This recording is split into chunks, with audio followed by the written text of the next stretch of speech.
Senhor a todos. Hoje eu fui incumbido de trazer uma palavra para os irmãos e gostaria que os irmãos abrissem suas Bíblias no livro de Marcos, no seu capítulo de número 8, versículo de 22 a 26, que diz assim: E chegou a Betsaida e trouxeram-lhe um cego e rogaram-lhe que lhe tocasse. E tomando o cego pela mão, levou-o para fora da aldeia, e cuspindo-lhe nos olhos e impondo-lhe as mãos, perguntou-lhe se via alguma coisa. E levantando ele os olhos, disse: Vejo os homens, pois os vejo como árvores que andam. Depois tornou a pôr-lhe as mãos nos olhos, e ele, olhando firmemente, ficou restabelecido e já via ao longe e distintamente a todos. E mandou para sua casa, dizendo: Não entres na aldeia. Louvado seja a palavra do Senhor. Vamos fazer uma meditação hoje sobre esse texto. E primeiro é muito importante que vocês se atentem que este não é o mesmo cego de nascença de João 9. Este é chamado cego de Betsaida. E eu já faço uma pergunta para você. Jesus errou tendo que impor as mãos duas vezes? A primeira, parece que ele teve uma cura parcial para depois poder ter uma cura total e ver distintamente a todos? Fica essa pergunta para você aí. Existe cura da parte de Jesus que é paliativa? Responda isso para você e até o final dessa nossa conversa aqui, nós vamos esclarecer isso aí. É muito importante, primeiro, que nós saibamos que isso daqui é uma história com H. Outrora, pela nossa língua portuguesa, havia história, que era ficção, e história, que eram fatos verídicos, fatos reais. Hoje, como muitas vezes a verdade, o que é ficção para nós, para o outro pode ser verdade, hoje tudo é chamado de história. Mas cá para mim e para você, que cremos na palavra de Deus, isto é uma história, é verídica e literalmente aconteceu. Eu colocaria como tema para essa mensagem: história ou nome? História ou nome? Porque a primeira coisa que eu começo a perceber é que, a não ser a cidade que se chamava Betsaida e Jesus, o nosso Senhor e Salvador, o restante todo mundo é anônimo. Não se sabe o nome do cego, não sabe quem trouxe ele, não sabe quem rogou a Jesus que tocasse ele. Não sabe. Nós só sabemos duas coisas importantes. Ou melhor, três. Primeiro, que era um cego. Segundo, que era da cidade de Betsaida. E terceiro, que Jesus se fazia presente. Porém, já há alguma coisa muito importante para que nós possamos meditar. E o que seria? Que as pessoas aos quais trouxeram esse cego, eles tinham uma amizade com esse cego e uma comunhão. Essa amizade era entre as pessoas, ou seja, havia uma unidade e também uma comunhão, tanto deles e com o cego. Por que eu sei disso? Porque a palavra de Deus nos diz em Provérbios 18, 24, que quem encontra um amigo, ele é mais chegado do que um irmão. Então, você vê que muitas vezes não fala que tinha irmãos desse cego. Poderia ter? Até poderia, mas a Bíblia não nos diz. Então tem amigos que são literalmente mais chegados do que o irmão. Eles fazem o que os nossos irmãos não fazem. E havia também uma comunhão, uma unidade. Aí eu já quero chamar a sua atenção, porque lá em Gênesis 11, no seu capítulo de número 6, quando fala da Torre de Babel, o próprio Deus disse assim que havia um povo, e esse povo era um só. E todos tinham a mesma língua. Ou seja, era um povo em unidade com o objetivo de levar o cego até Jesus, e os dois falavam a mesma língua. Você vê que ninguém se sobressai aqui. Aí o próprio Deus diz assim, ó: e isto é o que começam a fazer, e agora não haverá restrição para tudo o que intentarem fazer.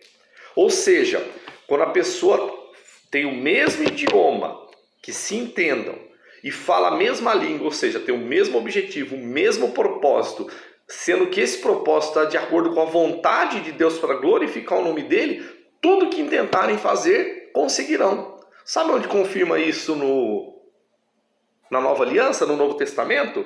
É quando Jesus disse lá em João 18, verso 19, que ele disse assim, ó: também vos digo, se dois, não precisa de 100, não precisa de multidão, se dois dentre vós concordarem na terra acerca de qualquer coisa que pedirem, isso lhe será feito por meu Pai que estás no céu. Então essa concordância, já falamos o mesmo idioma, e havendo uma concordância entre dois, vai ser concedido pelo Pai que estás no céu. É óbvio que temos que ter um coração com o objetivo de glorificar o nome do Senhor. Amém? É muito importante, agora eu quero esclarecer algo que é sobre as características desse cego, que talvez você não tenha percebido. Primeiro, essas características, muitas vezes nós que estamos de fora e temos a vista normal, nós enxergamos, às vezes nós olhamos, mas não vemos. Nós estamos olhando, mas não enxergamos a real de um cego. Primeiro que é o seguinte, o cego, ele não corre, mas você já deve ter falado, opa, eu já vi cego correndo em pista de atletismo, passando aquele bastão. Eu já vi cego jogando bola. Mas eu quero falar para você, se a gente pegar e colocar um cego numa selva, fugindo de um predador, ele não vai correr, porque ele não conhece o ambiente. É óbvio que nós, enquanto muitas vezes nós andamos por vista, o cego, quando ele entra no ambiente e ele andou 3, 4, 5 vezes ali, ele tem uma memória para decorar. Ele usa muito a audição, ele usa o olfato, ele usa o tato com a bengala ou com a mão. E ele é extremamente observador, não com os olhos, mas com os outros, principalmente, na realidade, os sentidos. Ok? Então, um cego, normalmente, a não ser essas citações anteriores que eu fiz, ele não corre. Consequentemente, muitas vezes, ele não tem a esperança que eu e você temos, que já vamos sair daqui e nós vamos olhar pessoas do outro lado da rua, vamos cumprimentar, vamos brincar, porque nós temos alegria. Então, muitas vezes, o cego não brinca nas brincadeiras que nós brincamos, por exemplo, de queimada. Ele nem sabe de onde vai vir a bola, com quem está a bola, entendeu? Ele imagina um cego perdendo um objeto. Se eu e você que temos vista, muitas vezes cai um objeto numa grama, para você achar um parafuso, uma arruela, uma moeda, não sei o que, a gente fica a procurar, imagina o cego. E nós, por exemplo, nas nossas profissões, quantas vezes, na realidade eu vou usar um termo aqui, mas não me leve a mal, nós roubamos com os olhos. Ou seja, muitas vezes nós estamos lá analisando, nós que somos homens, ou sem desmerecer as mulheres, nós olhamos o encanador na nossa casa lá, que ele vai, ele lixa a parte interna de uma luva, ele lixa a parte externa do cano, aí ele passa a cola em ambos e cola. Ele não ensinou nada, mas nós roubamos, estou usando esse termo, ou adquirimos a experiência olhando. Ele já não tem essa daí, a não ser que seja pela audição. Então ele se torna uma pessoa totalmente dependente de outras pessoas. Claro que ele tem uma determinada independência, mas não total. Vamos dizer que muitas das suas coisas estão restritas e torna muitas vezes uma vida sem graça. Nós temos um deficiente visual na nossa igreja, eu tenho clientes cegos, e aí eu vou passar algo para você, um casal de cegos, ok? E muitas vezes eles não têm uma alegria. Você vê que a alimentação dele, nós muitas vezes, por exemplo, esse celular ele está apoiado numa fruteira, que tem mexerica, tem mamão, tem uva, tem maçã. E isso daí muitas vezes quando você bate o olho que tem goiaba, tem N coisas ali, você vai escolher algo para você comer. Como? Pela visão. Nós nos tornamos pessoas que muitas vezes somos gerenciadas pela visão, que para nós, que temos os 5 sentidos, ela se torna mais apurado, mais aguçado, é o que mais nos chama atenção.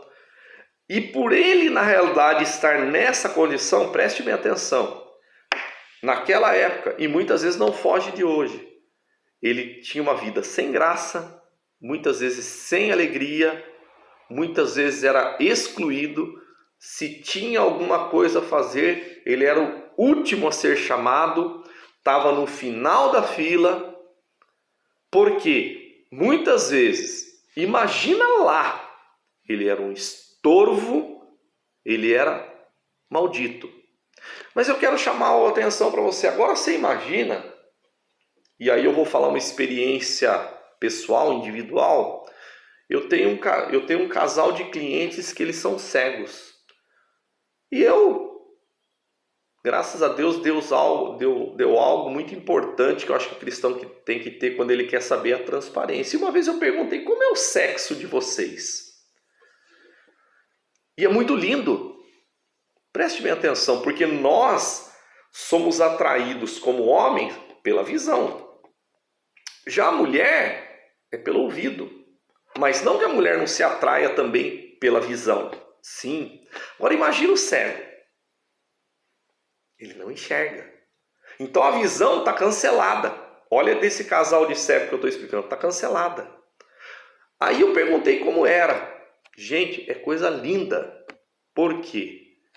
Eles, olha só para você, eles trabalham nas palavras, na preparação, eles trabalham no cheiro, eles trabalham no toque, eles trabalham na conversa no pé de orelha, eles trabalham na carícia, eles trabalham no carinho, eles trabalham na respiração, eles trabalham no bater do coração, eles trabalham em conhecer lugares, montando fantasias de ambientes dentro da própria casa. Olha que coisa linda. Sendo que nós, e aí eu quero me remeter ao grupo que foi onde eu aprendi, nós como homens, agora falando para os homens. Quando nós aprendemos os 5 desejos sexuais da mulher, que é o primeiro desejo da mulher, aí eu vou falar para os homens. O primeiro desejo sexual da mulher é ser amada. Isso o cego já começa a trabalhar. Depois é o desejo, a mulher tem, na realidade, são 5 desejos. O primeiro é de ser amado, o segundo de ser desejada. O terceiro, de ser tocada. O quarto, o prazer clitoriano para chegar no último, que é o vaginal. Então nós, por exemplo, homens, isso é uma situação para os homens. Quando a gente aprende isso aí, presta bem atenção. Nada mais é do que o cego já estava fazendo. Olha que interessante. Olha esse amor desses 2 meus clientes cegos na parte sexual, como na realidade se aproxima talvez muito mais de um sexo que Deus se agrade. De realmente, eles se tornarem uma só carne. De pagar a benevolência para o outro, conforme Paulo falou em 1 Coríntios capítulo 7. Mas algumas características tem nesse texto de Marcos 8. A primeira é que Jesus, quando quando trazem o cego, ele primeiro toma o cego pela mão. Como estamos num grupo de adultos, como é bom muitas vezes a mulher se sentir pequena na mão do homem. E o vice-versa também, na parte sexual. Olha o poder que tem nas nossas mãos. Aí eu faço uma pergunta para você. E para mim também, porque essa pregação é para mim, em primeiro lugar. Você crê na sua mão levantada, na sua mão imposta? Você crê no seu glória a Deus, no seu aleluia? Eu faço uma pergunta para você. Você crê nessas mãos, a imposição de mãos, sem ira nem contenda? Preste bem atenção nisso. Você crê que quando você chega na porta da igreja e você dá a paz do Senhor Jesus Cristo, você transmite algo que está na tua vida, unção para o outro? Porque talvez os irmãos discordem, alguns podem discordar, mas você lembra que Eliseu tinha pedido a porção dobrada de Elias? E pela contagem aí, talvez eu erre, mas se não me engano Elias fez 7 milagres e Eliseu, quando tinha morrido, tinha feito 13. E aí o diabo dava pulo de alegria, fez festa lá no inferno porque ele não conquistou o dobro dos milagres. Aí todos nós sabemos que vinham 3 israelitas carregando um defunto, e quando vêm os filisteus ou os amalequitas, eu não me lembro bem, e eles pegam e não enterram aquele israelita e jogam numa cova, e quem está lá? Os ossos de Eliseu. Quando aquele defunto bate nos ossos, o que ele faz? 2 coisas. Ressuscita. E qual a segunda coisa? Pernas para quem te quer, senão ele morria de novo. Então a Bíblia diz que havia unção até nos ossos. Quantos na realidade já participaram aqui ou sabem que muitas vezes quando são feitos trabalhos satanistas, vou usar assim, que a pessoa vai até um cemitério e ela tem que pegar o fêmur, que é o maior osso humano, quando muitas vezes vai principalmente um pai de santo ou chefe lá, humano, ele chega até um osso, ele pega, a pessoa que está pegando escuta uma voz: não pegue que esse é meu. Aí ele pergunta para o pai de santo ou para aquele que está fazendo: mas eu escutei uma voz dizendo, não toca que esse daí é lá de cima, é do homem lá de cima. Vários testemunhos já escutamos sobre isso. Mas Jesus toma ele pela mão. Então eu já deixo algo para mim e para você aí. Muitas vezes vão chegar pessoas na igreja que estão precisando do quê? De um toque. Estão precisando, olha, tem uma boa noite de salvação. Que Deus fale contigo. Abre o teu coração, se concentra, raciocina. Presta atenção do começo ao fim do culto. Abre a mente de quem está chegando. Porque muitas vezes a pessoa chega quebrada. E nós não somos pessoas para quebrar mais. Nós somos pessoas, na realidade, para juntar. Porque quem não junta, espalha. E esse toque de Jesus foi um toque com amor. Aí ele faz uma coisa muito importante. Ele tirou ele da aldeia. Ele levou ele para fora da aldeia. Muitas vezes para ocorrer, principalmente a libertação, a cura, a salvação, tem que tirar do ambiente que ele está acostumado. Rapidamente, certa vez, uma mulher ficou num desafio de mulheres 5 meses. E ela era usuária de crack. E a filha dela falou: nossa, falta 1 mês para minha mãe sair da clínica de recuperação. E ela vai voltar lá pregar. Da onde ela saiu. Imediatamente, irmãos, eu cheguei e falei para ela: olha, ela não fez escola bíblica, ela não participa de culto de ensino. E a palavra que nos vivifica é Jesus quem nos vivifica. A palavra é a verdade, é ela que nos vivifica. É ela que nos dá embasamento, que enche o nosso coração para a gente não pecar contra ele. Cuidado que ela pode ir e ficar. Foi profético. foi pregar e acabou se envolvendo. E faleceu agora há pouco tempo. Então, esse levar para fora é tirar do ambiente. E Jesus, que é a palavra, que é a verdade, apresentou na realidade, se apresentou a ele.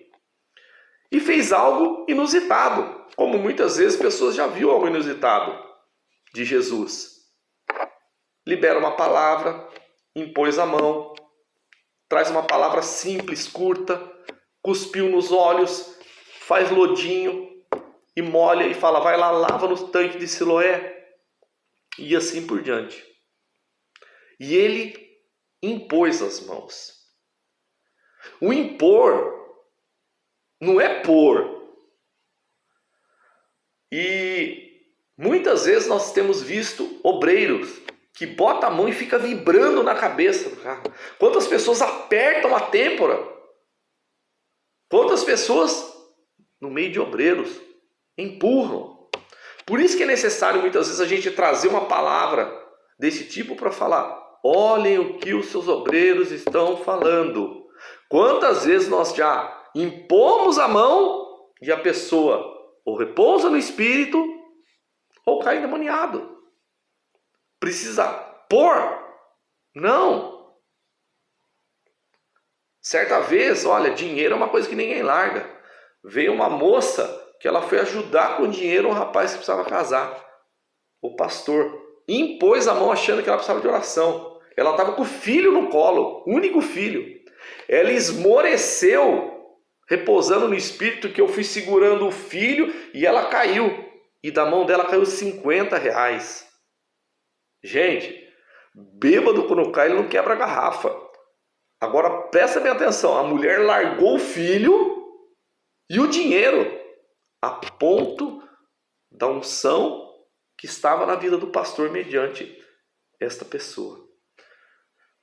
Aí Jesus, no verso de número 24, nós podemos acompanhar que Jesus, após impor a mão, ele levanta os olhos. E aí esse levantar os olhos tem N situações. Porque com certeza já era uma pessoa cabisbaixa, uma pessoa que não tinha esperança, uma pessoa aflita, uma pessoa triste e assim por diante. Mas o mais interessante de tudo, eu refaço a pergunta para você. Jesus teve que impor a mão 2 vezes. Ele errou? Você vai ver que não. Por quê? Você tem que lembrar que naquela época ele era considerado maldito, ele era considerado excluído, ele era considerado um estorvo. Não diferente de hoje. E tinha muitas pessoas que faziam bullying dele, que maltratavam, que humilhavam, que separavam, que contendiam. Ele era, na realidade, sinal de piadas. Agora, você concorda como é que estava a cabeça desse homem cego, irado, raivoso, furioso? Eu garanto para você quantas vezes passou na cabeça dele, se eu enxergasse, eu apedrejava esse cara, eu assassinava esse cara, eu batia nele, eu brigava dele, ele ia ver comigo. Concorda comigo que ele estaria assim? Então eu quero te apresentar que nesse texto aqui ocorreu 2 milagres da parte de Jesus. Por quê? Quando a Bíblia diz árvores, olha só o que aconteceu. Quando ele levanta os olhos, ele disse para Jesus, eu vejo os homens, pois como árvores que andam. Jesus, a primeira coisa que Jesus cura é o interior dele machucado. Aquele interior que estava dilacerado, aquele interior que sangrava dia após dia, desde que ele ficou cego. Que a Bíblia não diz que era cegueira de nascença. Aquele interior dele que estava necrosado. E o pecado habitava nele, o pecado de vingança. Só que quando Jesus chega e fala para ele assim, olha, os homens andam como árvore, mas aquele homem que te maltratou, aquele homem que pegou, te esculachou, aquele homem, olha Jesus tratando, ele pode se tornar um crente em mim, Jesus falando. E ele cita algo sobre árvore, sobre o homem, que está no Salmo 1. Bem-aventurado o varão que não anda segundo o conselho dos ímpios, nem se detém no caminho dos pecadores, nem se assenta na roda dos escarnecedores. Antes, tem prazer na lei do Senhor, e na sua lei medita de dia e de noite. Pois esse homem será como o quê? Árvore. Aquele homem que fez o bullying ainda não é cristão. Mas, mediante o testemunho de você ser cego e ser curado, aquele homem será, e você principalmente amar aquele que te ofendeu, aquele homem será como uma árvore plantada junto a ribeiros de água, a qual dá o seu fruto na estação própria, e cujas folhas não caem, tudo quanto fizer prosperará. Hoje ele é ímpio. Hoje ele faz bullying, mas eu trato a sua cegueira espiritual para que você olhe ele com os meus olhos e não com os seus olhos carnais. Porém, com certeza, também teve mulheres que fizeram um bullying com ele. Mulheres que criticavam, que amarguravam, que fofocavam, que espalhavam que ele não prestava, que ele não era, que ele era maldito. Mas a Bíblia diz lá no Salmo 128, verso 3, que essa mulher também merece a salvação. Essa mulher, ela pode se converter e ser o que é, como a Bíblia diz, ser como uma videira frutífera, não é uma videira que não dê frutos. E a videira, todos nós sabemos que ela dá uva. E essa mulher que muitas vezes só falava, denunciava, chicotava, ela seria uma mulher, na realidade, virtuosa. Uma mulher usada nas mãos do Senhor, que até dentro do lar dela, ela ia ser uma mulher que prepararia o alimento quando o marido chegasse. É uma mulher que não seria mulher de ficar no WhatsApp fofocando, de ficar na esquina fofocando, de ficar assistindo coisas na televisão que não tem nada a ver, de falando da cegueira alheia, mas seria uma mulher que não desperdiçaria alimento, uma mulher, conforme falei, virtuosa, uma mulher que sabe na realidade guardar o alimento, o pão de cada dia. Como ela é videira, uva passa. Olha, ela guarda para o dia de amanhã sabendo que aquilo é difícil ganhar. Ela não joga fora. E mais do que isso, a uva também simboliza o vinho. Então, em vez de ser uma casa da fofoca, seria uma casa da alegria.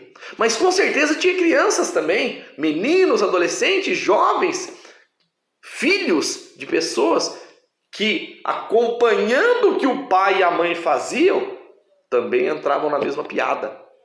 Fazendo piada com esse cego. E a Bíblia diz no mesmo Salmo 128, verso 3, que os filhos são como plantas de oliveira.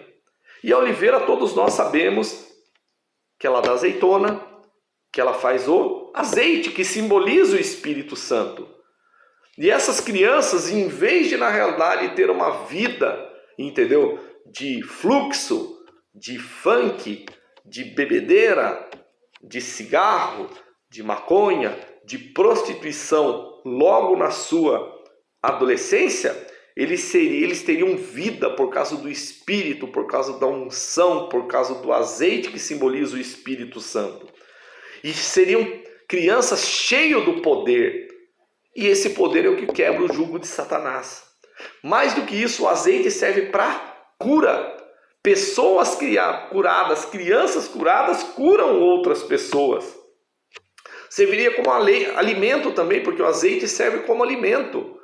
E seriam profetas, mas profetizando o quê? A palavra de Deus. Passando a palavra para outras pessoas. Mais do que isso, pessoas iriam ver aquelas crianças. E o azeite funciona como óleo. Óleo funciona como graxa, que serve para desenferrujar portão, por exemplo. Então, em vez de criança ficar falando um monte de besteira, igual um portão enferrujado, que fica nheque, nheque, nheque, seria criança cheia do azeite para desenferrujar portão, desenferrujar crente, porque tem um monte de crente que está enferrujado, mas muitas vezes ele vê numa criança que a gente tem que ser como uma criança para herdar o reino de Deus, ele vê numa criança e pode muitas vezes desenferrujar um crente para ele deslanchar. Em vez de andar, tem que correr. Por isso que a Bíblia diz: corramos com paciência até o autor e consumador da nossa fé, que é Jesus Cristo.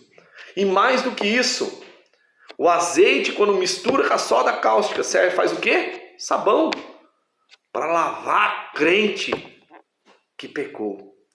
E eu termino aqui, irmãos, que Jesus faz o primeiro milagre. Qual é? O primeiro é de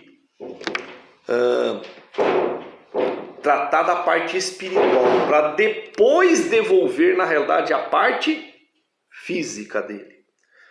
Mas Jesus deixa, na realidade, algo muito importante. Não volte para o lugar onde você veio. Vá para a sua casa. Ou seja, sai da convivência do mundo e vai viver na primeira igreja. O primeiro, melhor dizendo, o templo mais importante que tem. Aí é templo físico, que é sua casa. Aí eu me arremeto a Marcos 5.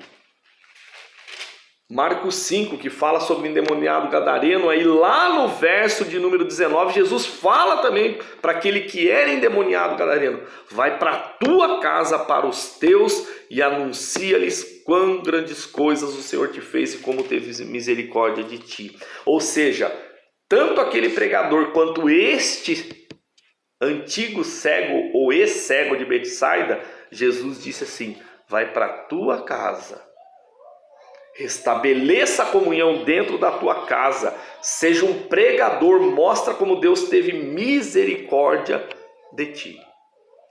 Então nós aprendemos algumas coisas aqui. 3. Primeiro, que foram 2 milagres aqui. Um para curar espiritualmente, outro para curar fisicamente. Então Jesus não erra. Quando faz, ele faz mesmo. Segundo, história ou nome? Esse daqui, ele não tem nome, mas ele tem uma história. É por isso que você tem que servir Jesus Cristo. Porque Jesus Cristo tem o nome que está acima de todo nome, e ele tem uma história de ser o eterno. Sempre existiu e o seu reino sempre existirá. É o caso de Matias. Matias tinha nome, mas cadê a história de Matias? Só foi citado. Não tem história. Talvez você não tenha hoje uma história muito grande. Talvez o seu nome não seja um nome que está aí nos outdoors. Mas o que importa é seu nome estar escrito no livro da vida. E você tem uma história, sabe com quem? Com Deus. Nome ou história? Para nós, as duas coisas. Mas nome no livro da vida e história com Deus. E para terminar, que isso é muito forte. Estou fazendo a pergunta primeiro para o pastor Edmilson. Você tem escolhido